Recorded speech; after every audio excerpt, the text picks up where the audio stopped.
5 on a Hike Together by Enid Blyton.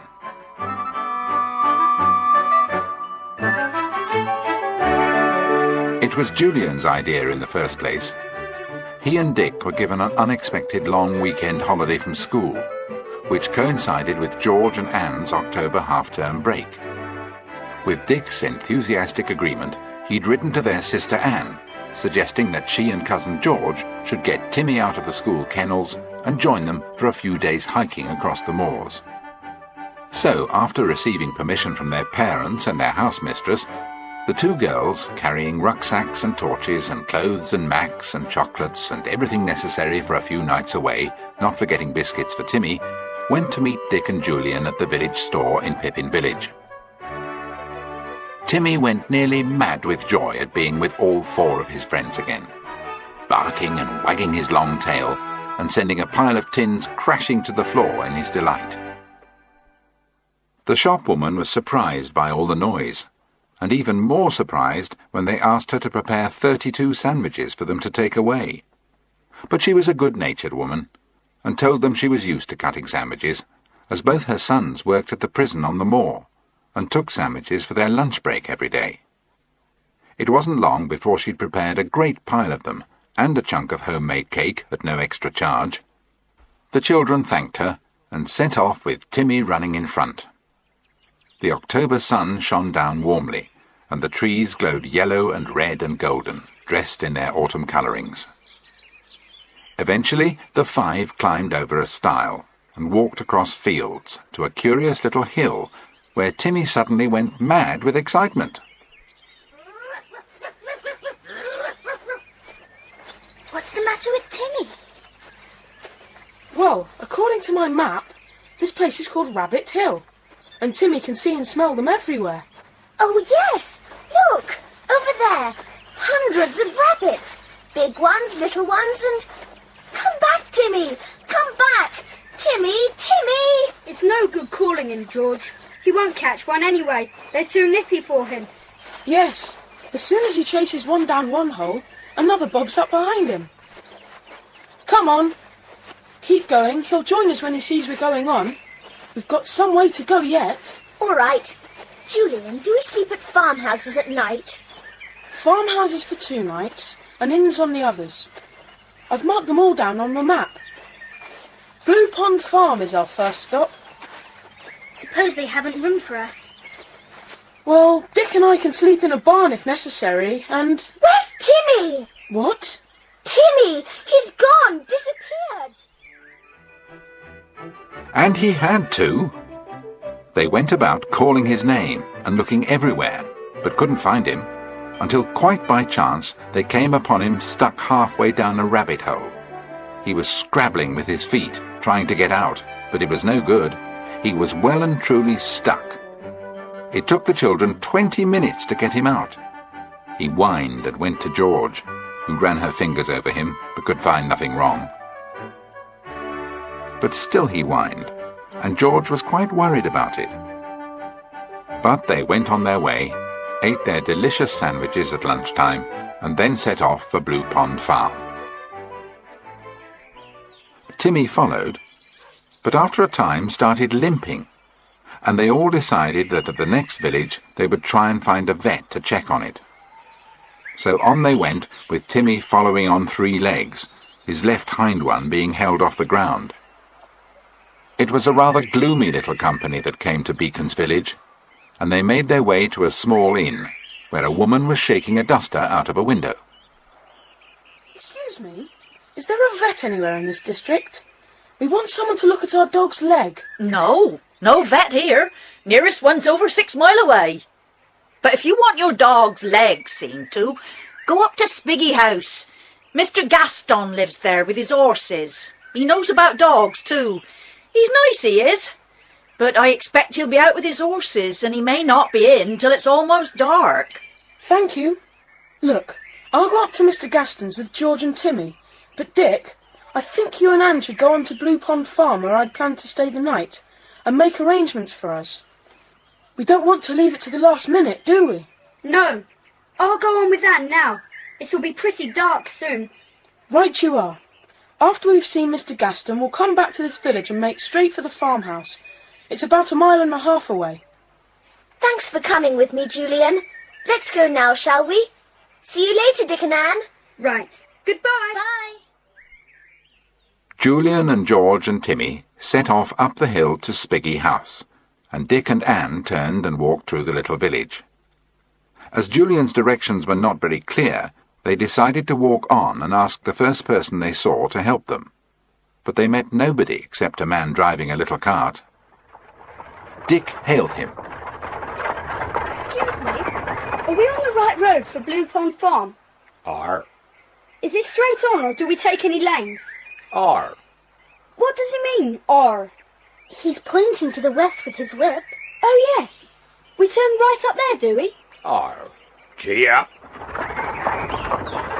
Well, if we find the farmhouse after all those R's, we'll be clever. Come on, Anne. It began to get dark very suddenly as they went on up the road and came to a turning on the right. This must be the one the man meant, so they walked down it. Tall hedges on both sides made it look like a tunnel. So Dick used his torch, and eventually they came to a stile. Thinking this might lead to the farm, they went over it and found themselves in a large field. They walked across it and came to another stile that led to what looked like the edge of a moor. But no farmhouse was to be seen, and no lights anywhere. And just to make things worse, it started to rain. And then, as they stood there with the rain dripping on them, a sound came so unexpected and startling that they clutched each other in alarm. Dick, what is it? What are those bells? What are they ringing for? I've no idea. I wish they'd stop. They frighten me.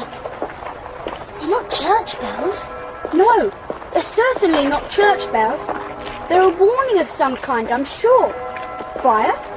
No. We'd see a fire if there was one. War? No. They used to use bells and beacons to warn people of wars a long time ago, but not now. Dick, that village was called Beacons. Do you suppose... Oh, Dick, are we hearing long ago bells? They don't sound like bells I've ever heard in my life. Good gracious, no. They're not long ago bells. Those bells are being rung now at this very minute. But why do they ring on this dark night? I don't like being lost like this with those bells ringing madly. Oh, they've stopped. Oh, Dick, let's find Blue Pond Farm as soon as ever we can. Come on, then. Keep close to the hedge. If we follow it, we must come to somewhere new. We mustn't wander onto the moorland.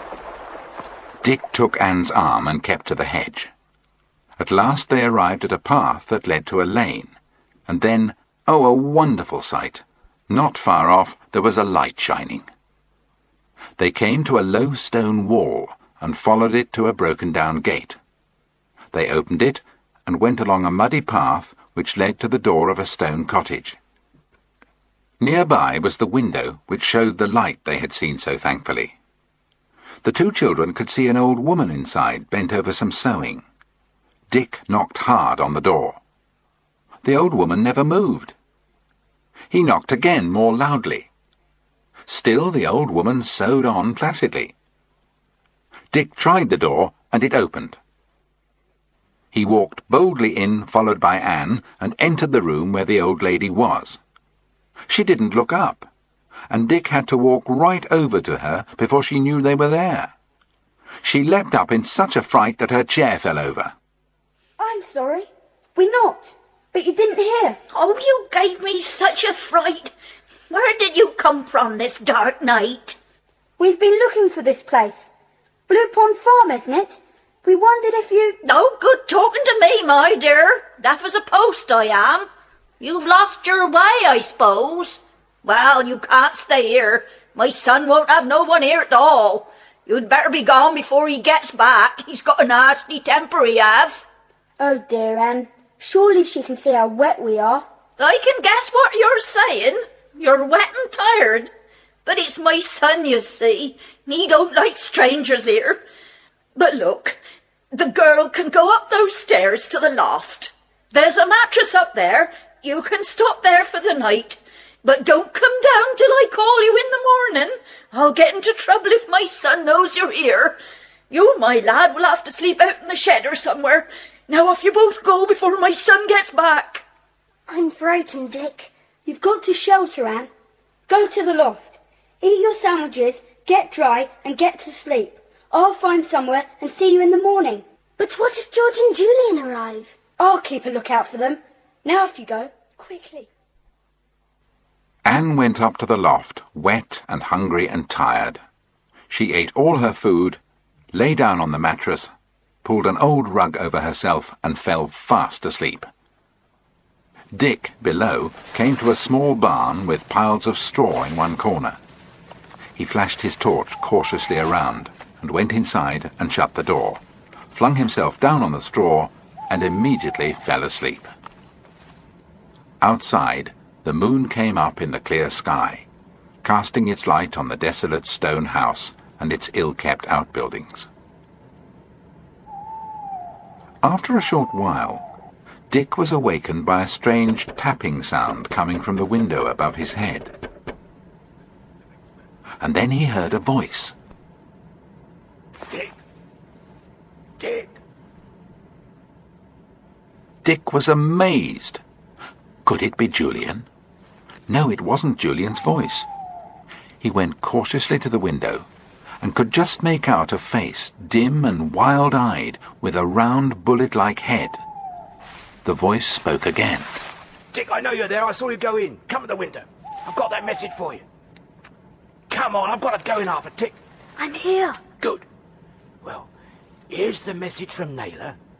2 trees, gloomy water, saucy Jane, and he says, Maggie knows. And he sent you this. Maggie's got one too. A piece of paper fluttered in through a broken pane. Dick picked it up in a daze. Then the voice came again. You heard all that, Dick? 2 trees, gloomy water, saucy Jane, and Maggie knows too. Now I'm going. Then there was silence. Dick sat bewildered. After a short while, he put his torch on cautiously and looked at the piece of paper he had picked up. There were a few pencil marks on it, and some words printed here and there. It made no sense at all. So putting it in his pocket, he lay back in the straw. After a while, someone entered the barn, shutting the door behind them. Dick, hardly daring to breathe, caught a glimpse of a man. It wasn't the same man as before, because this man had a head of thick hair. Dick hoped and prayed he wouldn't come over to the straw. He didn't. He sat down on a sack. After a while, Dick heard him muttering something about how much longer he would have to wait, saw him get up, look out of the door, and go back and sit down again. Then Dick felt his eyes closing, and he fell asleep. When morning came, he awoke suddenly and sat up. He was alone in the barn, and he wondered if it had all been a dream. He stood up and stretched himself, feeling dirty, untidy and hungry, and worried about Anne. As he cautiously looked out of the barn door, a man came into sight. It was the man he had seen waiting in the barn the night before. He looked very angry about something, and Dick dodged back into the barn. To his relief, he heard the man's footsteps die, and the sound of a gate somewhere being opened and slammed shut. Dick decided to go out and get Anne out of the house immediately, and knowing it was no good knocking, he walked straight into the kitchen and found the old woman washing dishes at a cracked sink. I'd forgotten about you, and the girl too. Get her down quickly before my son gets back, and then go, both of you. Can you sell us some food, bread and cheese? No, I tell you, go, go. Get the girl quickly, go on. Oh, it's too late. He's here.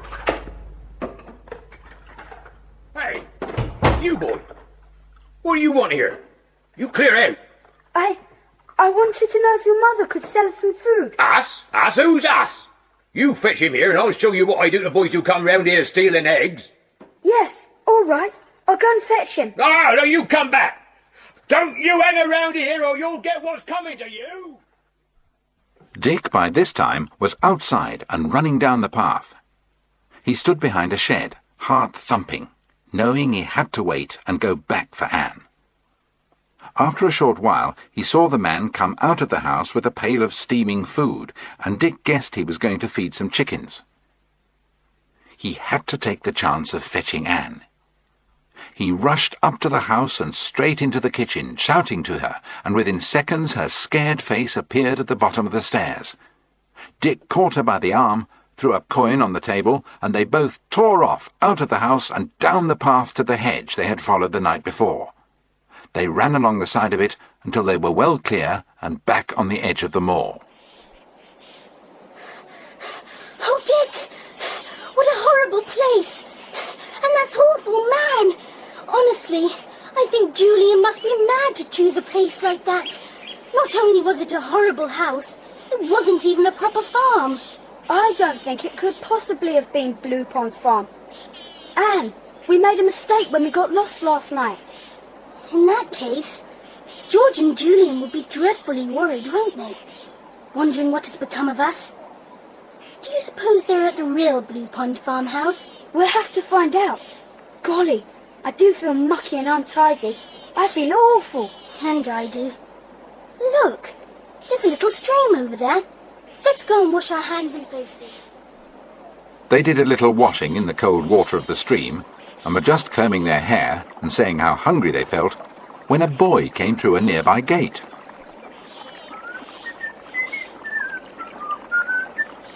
Hello, you two. Are you out hiking? Yes. Can you tell me if that place up there is Blue Pond Farmhouse? That's not even a farmhouse. That's Mrs. Taggart's place, and a dirty old place it is too. Don't go there, or our son will drive you off. He's a terror. We call him Dirty Dick.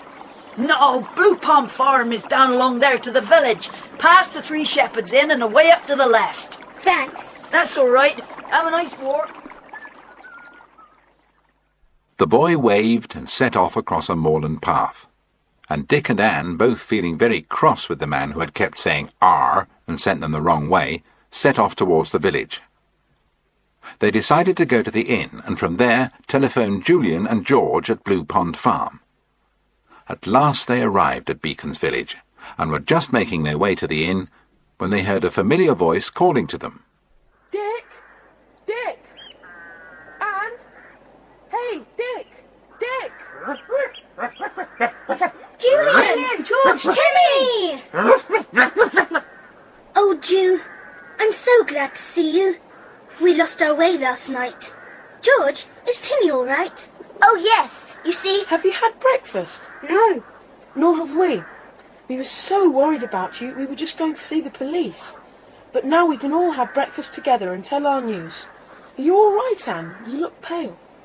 I'm all right now we're all together again. Just very hungry, that's all.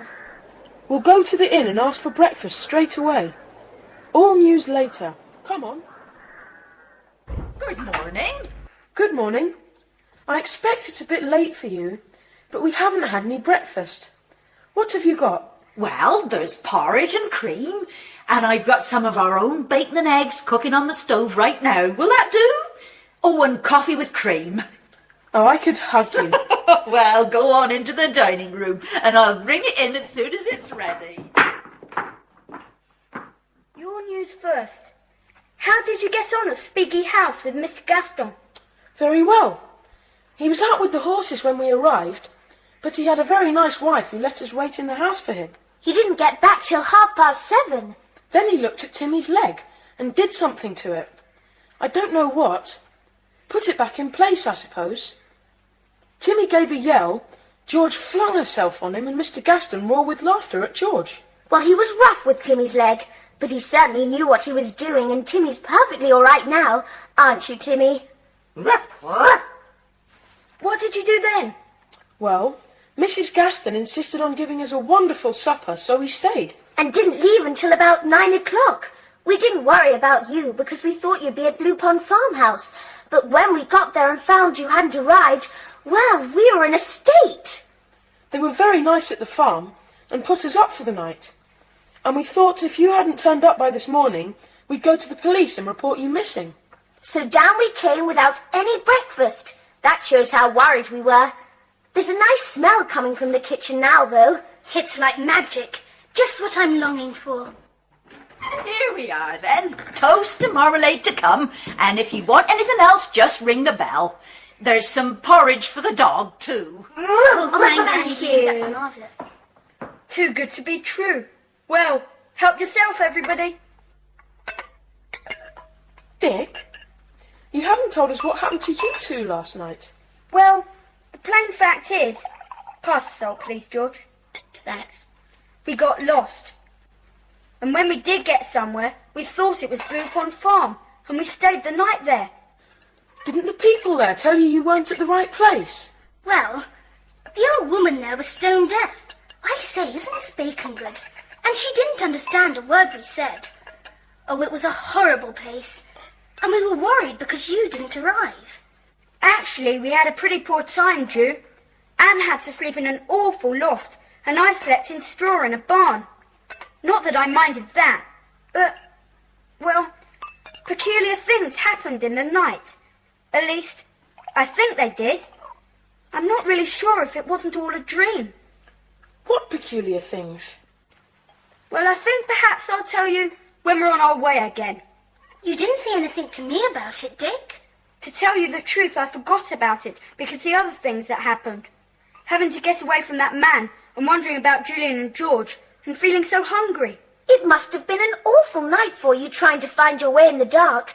It poured with rain too, didn't it? Yes, but it was the bells that frightened me most. Did you hear them?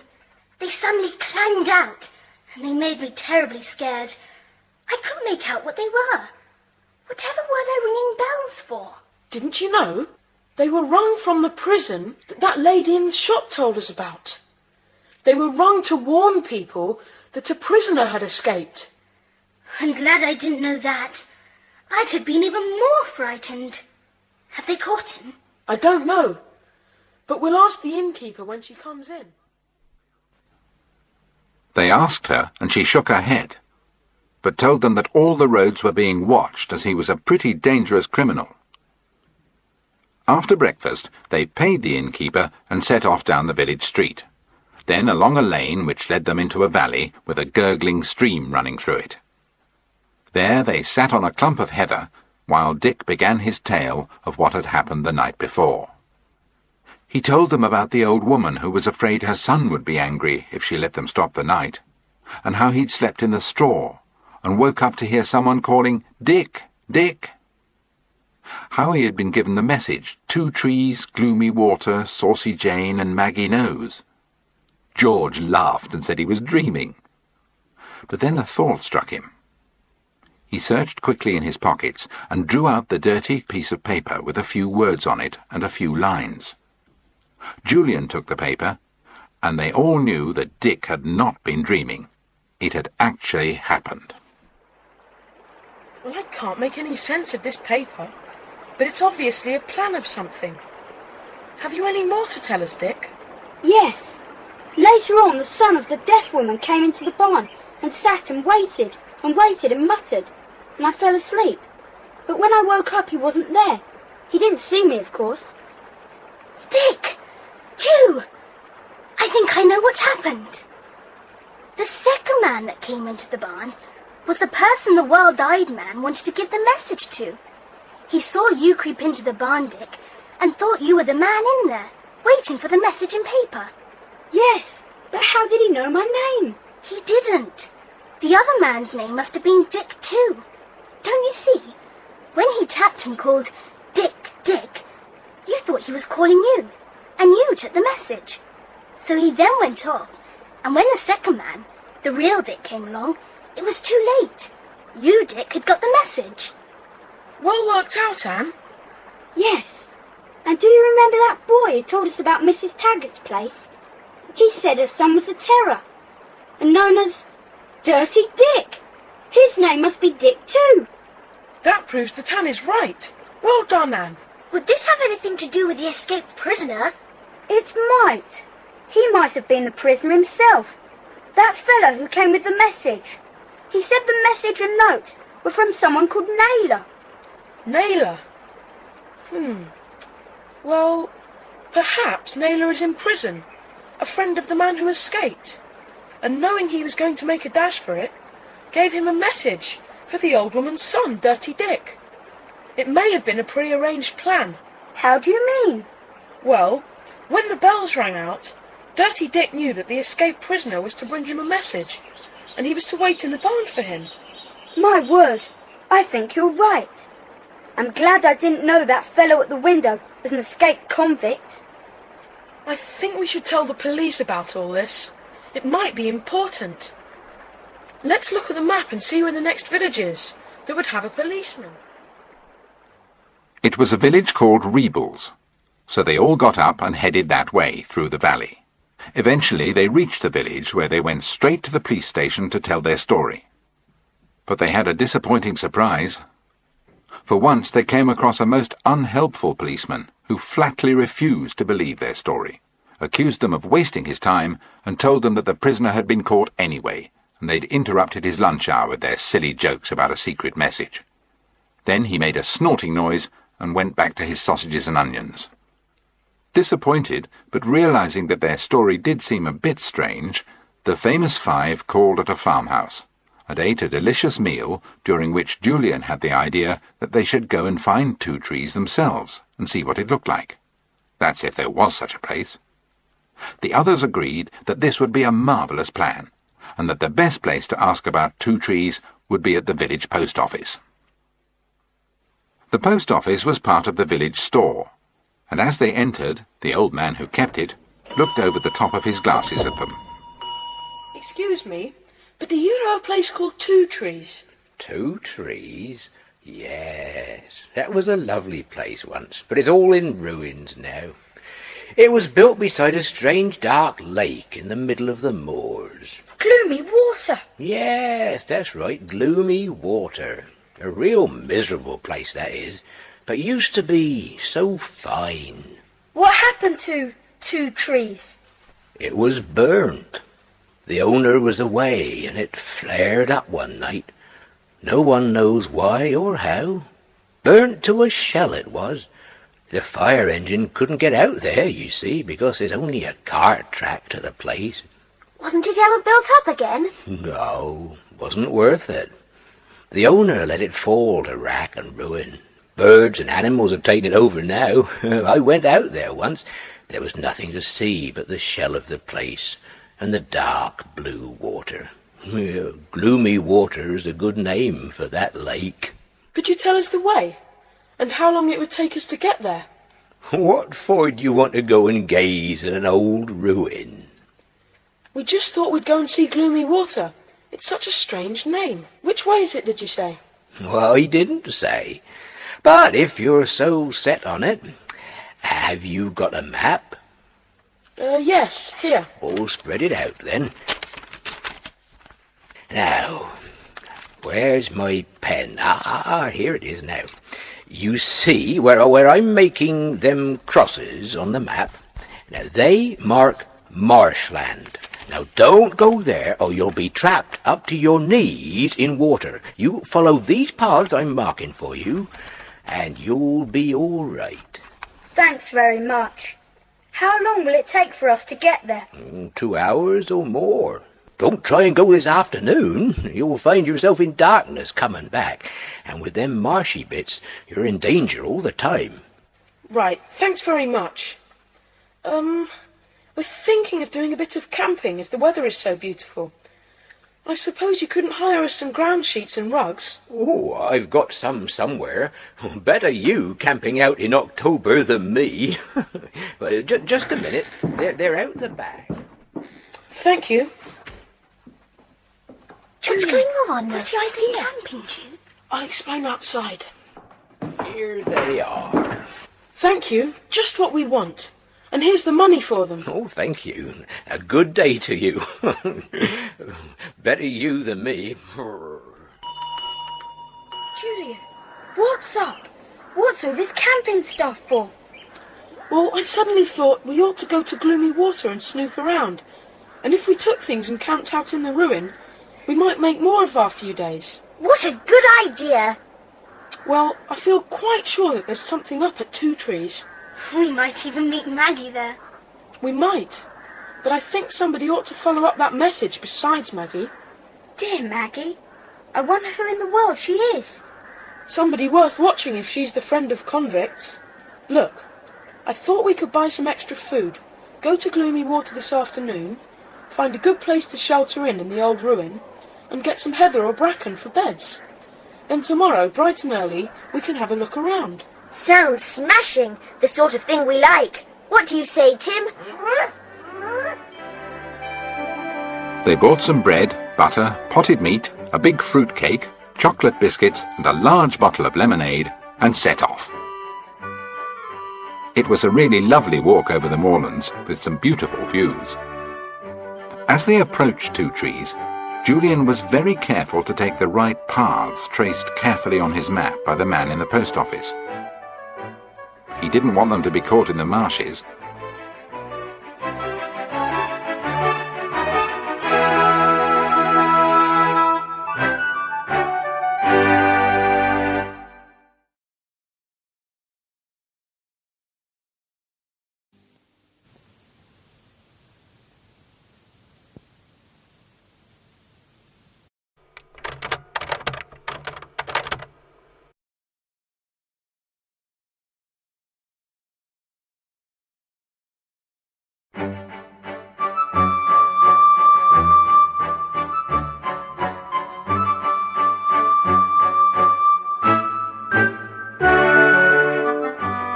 The sun began to sink low, and the children hurried as fast as they could.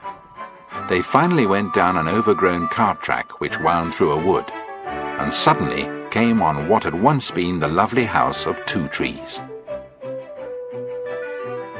It was a desolate ruin, blackened and scorched with fire. The windows had no glass. The roof had gone, except for a few rafters here and there. Two birds flew up with a loud cry as the children went into the silent house. The upper floors were burned out, and the ground floor was pretty bad too, with a mouldy smell about it.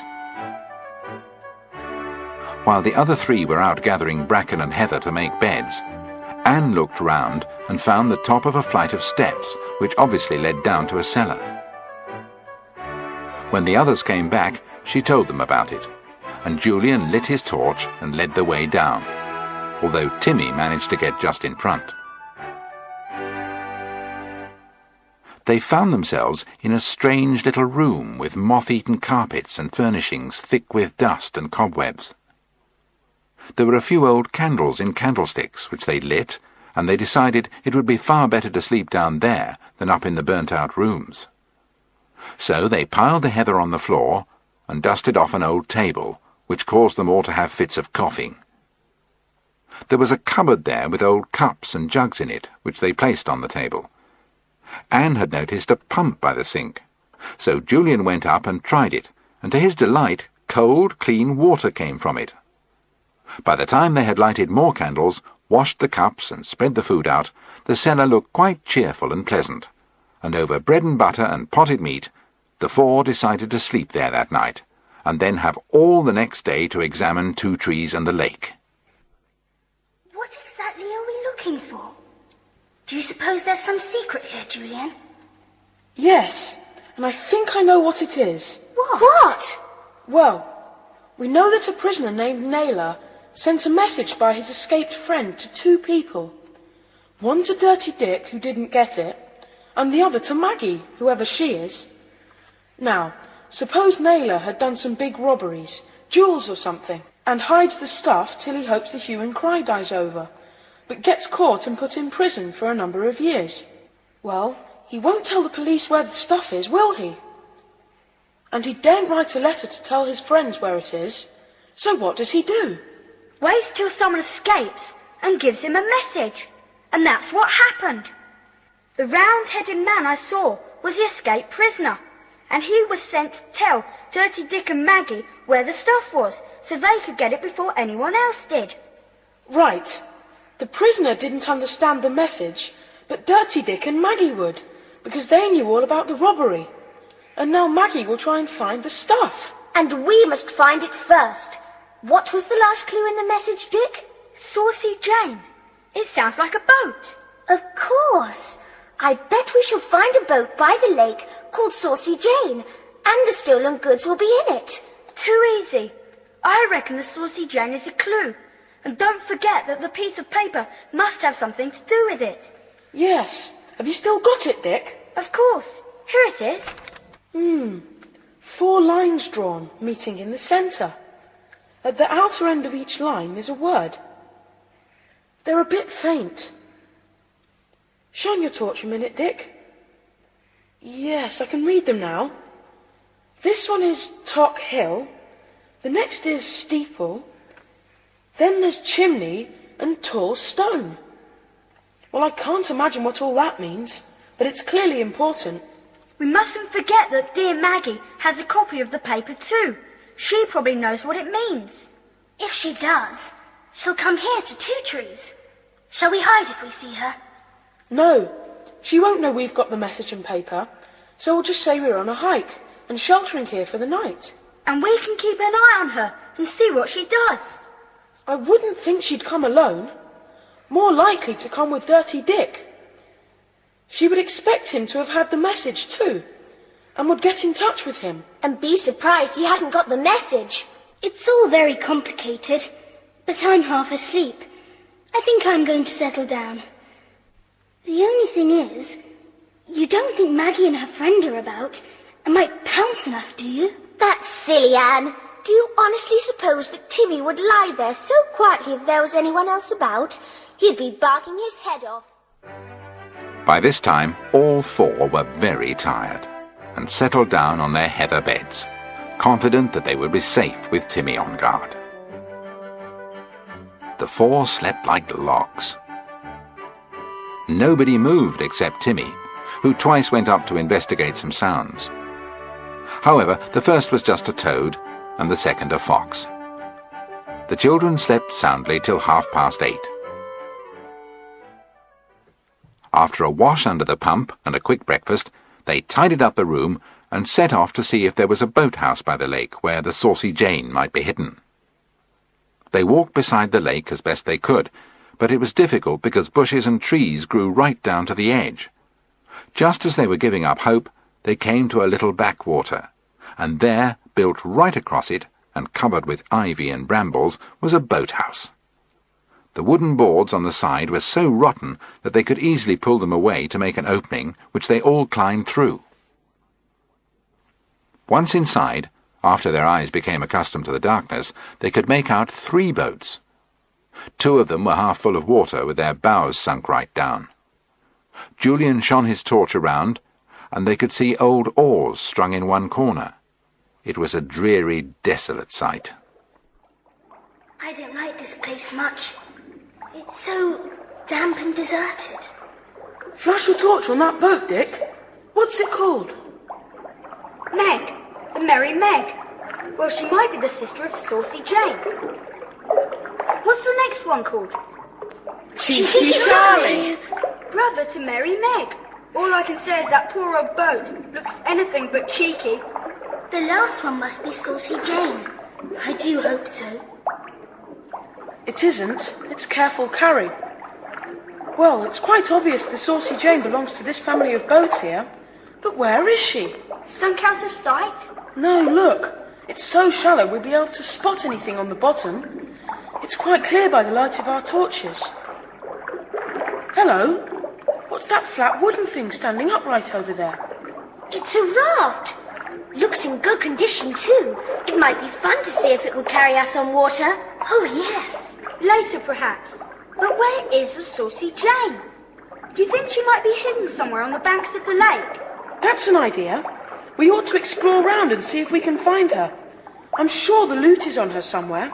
All right, let's go now. The children left the boathouse and went to the edge of the silent lake and decided to try the left bank first. But they found nothing, and after a quarter of a mile the undergrowth became so thick it was quite impossible to force their way through it. So it was decided to give up, much to Timmy's disappointment, who was the only one enjoying himself. They were just on their way back to the old house, wondering if they should perhaps explore the lake by raft, when Timmy suddenly stopped. What's up, Timmy? What is it? Look! Through the trees! By the house! 2 people! Maggie! I bet it's Maggie! And Dirty Dick. I recognise him. Yes, that's Dirty Dick, all right. So that's Maggie. Well, I don't like her. She looks as hard as nails. A good companion for Naylor. Look, we'll just walk out quite naturally and let them see us. Act as if we're a bunch of harmless kids. If there are any leading questions, leave them to me. Ready? Anne and George didn't like the look of the woman, who was wearing trousers and had a jacket draped over her shoulders. She was smoking a cigarette and wore sunglasses. And Dick didn't like the look of the man any more than he did at the old cottage. The man and the woman looked surprised and annoyed when they saw the 4 children swing out of the bushes, chattering away, with Timmy bounding along beside them. It all looks pretty wild, doesn't it? Yes, the old house looks worse than ever this morning. Hey, you children! What are you doing here? Just hiking. It's our half-term. Don't you know this is private property? No, it's only a burnt-out ruin. Anyone can come. We want to explore the lake. It looks exciting. You can't. It's too dangerous. People are forbidden to bathe in it or to use a boat. We weren't told that. We were told how to get here, and no one said the lake was forbidden. We want to watch the moorhens. And we've been told there's deer near here. And wild ponies. We saw some yesterday. Stop this nonsense! People aren't allowed here! Now clear out before we make you! Why are you here, then? You clear off, I say, or I shall come and... Well, take hold of that dog's collar. He looks savage. He is savage, and I'm not holding his collar while you're about. Don't think it. It's all right, children. My friend just lost his temper for a moment. Call your dog back. Not while you're about. How long are you staying? What's that got to do with you?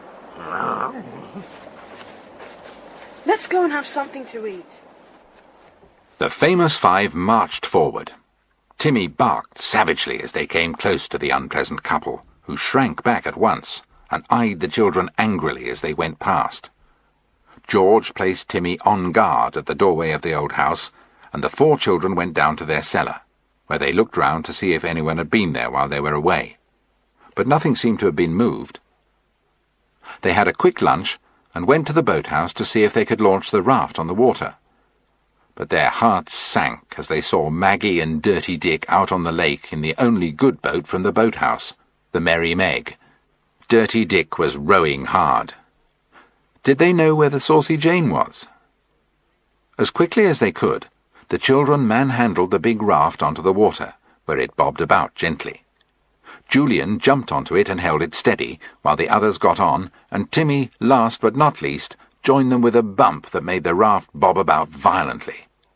Then the 4 children, each with a small paddle, took the raft down the little backwater and out onto the lake itself. And it wasn't long before they got near to the Merry Meg, where Maggie and Dirty Dick were sitting close together, examining something. They've stopped rowing. Do you suppose they have a piece of paper like the one we have and are examining it? I don't know, but let's get as near to them as we can. It'll make them mad at us, but I can't help that. Oh, they've heard us and seen us. They look really angry. Pretend we're out rowing just for fun. All right. Hello? We took the raft out. It goes well. Does your boat go all right? You'll get into trouble taking that raft without permission. Tell us where you got permission to use the boat, and we'll ask them if we can use the raft. Go away! We don't want you kids spoiling our afternoon! We like to be friendly, don't we? Yes, Yes, we right, do. They're not very pleased with us. Look, they're rowing off. Come on, follow them. We might learn something. But they didn't learn anything. Dirty Dick rode to the west bank, then out into the middle again, then over to the left bank, and all the time the children followed until they realized he was taunting them. So, tired and hot and a bit quarrelsome, they gave up the chase and went back to the boathouse, where they tied the raft up under some bushes and made their way back to the house. They felt much better after a good supper, and with Timmy planted at the top of the stairs as guard, they discussed their plans for the next day. We must find the loot before we return to school on Tuesday. We really must. Let's see the plan again, Ju. I saw a tall stone for a second or so when we were on the lake. So did I, on a high slope about a mile away. We were so busy paddling, I didn't have time to say anything. And remember, there is a tall stone marked on the plan. Yes, here it is, at the end of one of the lines. And at the other end of the line, it says Tock Hill. Get your local map out, Ju, and see if there is a place called Tock Hill. All right. Now, let's see. Tock Hill. Tock Hill. There it is! On the opposite side to where George and I saw Tall Stone. Tall Stone on one side and Tock Hill on the other. That surely means something. It does! It's bearings given to show the whereabouts of the hidden goods. And Listen! I know how to read the plan. It's easy. Let's take all the clues we know. First, the spoken clues. 2 trees, that's here. Gloomy water is where the stuff is hidden. Saucy Jane is a boat that contains the stuff. Go on. Maggie knows. Well, she's here and probably an old friend of Naylor's. Now for the clues on the paper plan. Tall stone, Tock Hill, chimney and steeple. It must be the only spot on gloomy water where all 4 things can be seen at the same time, and that's where the stuff is. Well done, Dick. The Saucy Jane must be there, either on or in the water. We've got to find that spot. The next morning, they launched the raft and paddled around the lake until Anne and George saw the tall stone again. Then, keeping that in sight, they gently paddled about until they saw Tock Hill and a gleaming distant steeple. Then, to their delight, the chimney on the old house came into view, and bristling with excitement, they kept the raft still at this spot, where they could see all 4 clues. Then Julian took a long piece of string from his pocket, tied his heavy torch to the end of it, and dropped it into the water, letting the string run through his fingers as the weight went down. After a short while, it stopped, and Julian knew that his torch had reached the bed of the lake. Then, from his pocket, he brought out a large piece of cork, tied the end of the piece of string around it, and dropped it into the water. It bobbed there, held by the string which led right down to the torch on the lake bed below. There, it's done. I thought that piece of cork I found in the cellar might be useful. I've marked the place now. That was jolly clever, Ju. We must be right over the loot. Yes, and the water's quite clear, isn't it? Perhaps we could Look!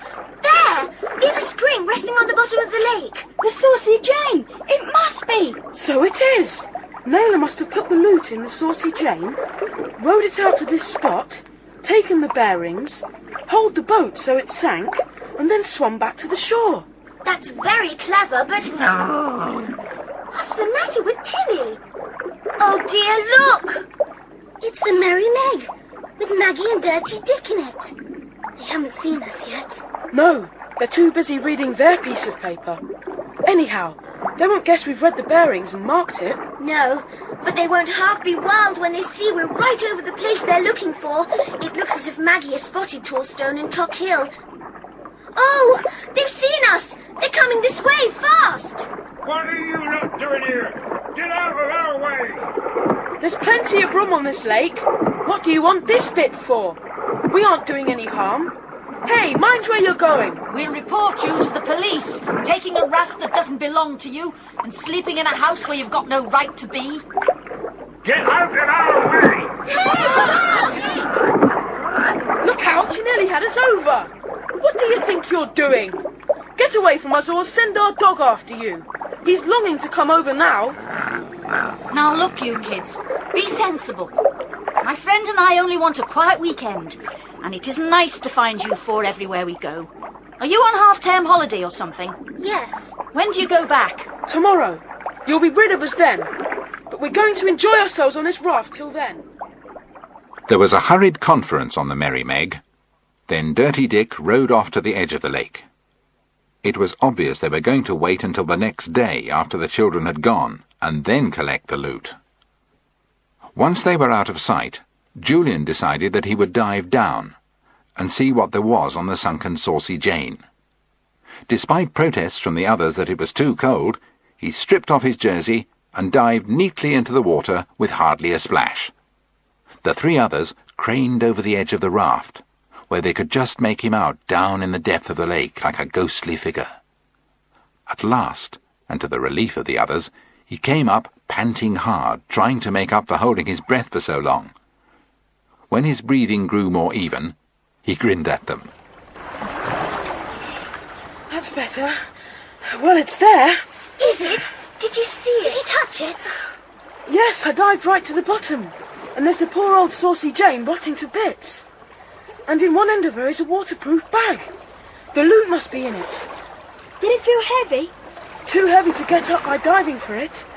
I'll have to dive down and fix a rope to it. And then we'll all give a heave-ho. And up she'll come. I'm cold now. Dry yourself with my blazer, Ju, and put your jersey back on. Hey, what's that glinting on the bank? Is someone watching us through field glasses? It'll be Maggie and Dirty Dick. Blow. That'll put an end to us hauling up the loot. They'd see it and wait for us. They won't guess we've already found it. But I bet they were worried when they saw me dive in just over the sunken boat. Anyhow, we'll have to go back to the boathouse and get some rope. But even when we got some rope, how would you propose we get the bag up from the boat? They'll be watching us through those glasses every time we come out. There's only one time to come when they won't be able to watch us, and that's tonight. We'll come tonight. That's a smashing idea. Let's go back now, before you get cold, Ju. They won't come back here. They'll wait till we've gone tomorrow. They paddled rapidly away, and Dick took a last glance to make sure that the piece of cork was still bobbing about on the water to mark the spot where the sunken boat lay. Yes, it was still there. Just before midnight that night, the moon was well up and very bright. So keeping in the shadows, the five crept down to the lakeside. The water gleamed in the moonlight, and a bright moon path ran all down it. It was lovely to see, but the lake looked very dark and brooding as they pushed out the raft, threw on the coil of rope which they fetched from the boathouse, clambered aboard, and set off. At least it's a heavenly night. And quite peaceful. Don't start the owls hooting by talking too loud. It's a weird sort of lake. Is anyone looking for our four bearings? Well, we are going in the right direction. Come on, paddle on gently, everyone. Look, there's the tall stone. And that's Tock Hill over there. And there's the steeple shining in the moonlight. I bet Naylor hid his loot out here on a moonlit night. All the bearings can be seen so clearly, and there's the chimney now. We've got them all in view. We must be near. And there's a piece of cork. Look, how extremely clever we are. I really have a great admiration for the five. Idiot. Go on, strip now, Dick. We'll do our job straight away. Oh, it's cold. Look after our clothes, Anne. Got the rope, Dick? Come on, then. In we go. The two boys had to surface for breath several times before they finished the task of tying the rope round the waterproof bag. And when they had, it proved impossible to haul it up without tipping the raft and spilling the five into the cold waters of the lake. So they decided to paddle back to the shore, letting the bag drag behind them. When they reached the edge of the lake, Julian and Dick pulled the bag out of the water, and between them carried it cautiously back to the house. Once there, they left Timmy on guard and bumped the heavy, dripping bundle down the cellar steps. Then, in twinkling candlelight, Julian cut the strong stitches and began to unwrap the bag. Back up, Jude. I shall tear it open myself in a minute. I'm going as fast as I can. There! Jewellery boxes. It is jewellery, then. Look at the necklace in this box. It's magnificent. It must be that wonderful necklace stolen from the Queen of Fallonia. I saw a picture of it in the papers. What diamonds! No wonder Naylor hid these stolen goods so carefully, in such an ingenious place. And no wonder Maggie and Dirty Dick were longing to find them. Let's see what else there is. There were scores of little boxes, each one containing precious stones of some kind. Sapphire bracelets, ruby and diamond rings, a wonderful opal necklace and earrings, heavy with enormous diamonds. When they had finished admiring them, Julian sat on the edge of the table. Now, let's see. We'd better start fairly early tomorrow and get these things to the police. Not that awful policeman we saw the other day. No. We'll phone up that nice Mr. Gaston and ask him which police station he recommends us to go to. Have we got to carry all these boxes? No, that would be asking for trouble. We'll wrap up the jewels in our hankies and stuff them down the bottom of our rucksacks. We'll leave the boxes here. The police can collect them afterwards if they want to. So, it was all decided. The next morning they set off, each with a rucksack on their back, and each with jewels worth thousands of pounds in their charge. But when they were a little distance from Two Trees, they had a surprise. Come here, you lot! It's Maggie and Dirty Dick. What's up with them? They're trying to cut us off, look! They've left the path and are taking a shortcut to come across to us. There's marshland all around. What idiots they are! They'll get bogged. They look as if they've gone mad. What's the matter with them? I know.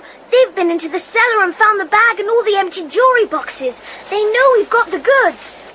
Of course. We should have thrown the boxes into the cellar beyond and locked the door. You come here, you lot! Dirty Dick looks as if he's gone out of his mind with rage. Let's hurry on. That man looks savage. But stick to the path and no shortcuts. Look, Maggie's in difficulties already. Help!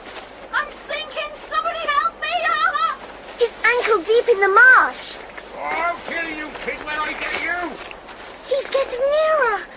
Ah! He's sunk up to his knees in the marsh. It's horrible. Help, I'm sinking! And my ankle, I'm broken it! Maggie! Come over here and help me, Maggie! I can't! I'm stuck! I'm stuck! Ought we to help them? No, they can't get far now, and it'll be easy for the police when they come to collect them. Yes, nicely embedded in the marsh. I don't feel sorry for either of them. They're bad lots. Help! Come Help on, me! help somebody! Help I'm me! sinking! 2 hours later they arrived back at Rebel's, and Julian telephoned Mr. Gaston, who listened with amazement to his story and could hardly believe his ears. However, within half an hour he arrived in his car and drove them all to the police station at Gathercombe, where he knew the inspector. Come into my room. Now, Mr. Gaston has warned me that you were coming. Now, first of all, where are these jewels? Let's have a look at them before you start your story. Here's mine. There they are. Inside my hanky. Phew. The very jewels, and to think the police everywhere have been hunting them for months and months. Where did you find them? Well, it's a rather long story. It was our half-term holiday, and we all decided to go on a hiking weekend and take Timmy with us. Mr. Gaston and the inspector listened with amazement as Julian told their story. He did it very well, prompted by the others when he forgot anything. When he'd finished, the inspector reached for the telephone. Will those two still be there, stuck in the marshes? Oh, yes. They're really bogged down. Right. Sergeant, take 3 men and the car and go to the marshes near Gloomy Water and pick up a man and woman floundering there. Yes, our old friend Dirty Dick and Maggie Martin. Right you are. Well, children, I'm very proud to meet you. You're the kind of youngsters we need. Plucky, sensible, use your brains and never give up. And now, what's your programme? Well, we're supposed to be back at school at 3 o'clock, but I don't think we can arrive in this mess. We'd get into an awful row. Oh, I think we can arrange that. And perhaps a good meal, too. Oh, thank Starving. And then I'll run you back to school in the police car. We can't do too much for people who produce the Felonia diamonds out of rucksacks, you know. Bless us all. I still can't believe it. After they had bathed and eaten and said goodbye to Mr. Gaston, they climbed into a large police car waiting for them at the door. It was exactly 2:30. Just half an hour to get back in time. The inspector grinned as he drove off. It's all right. You'll be back at your school in good time. And if anyone believes your tale, I'll be surprised. Off we go.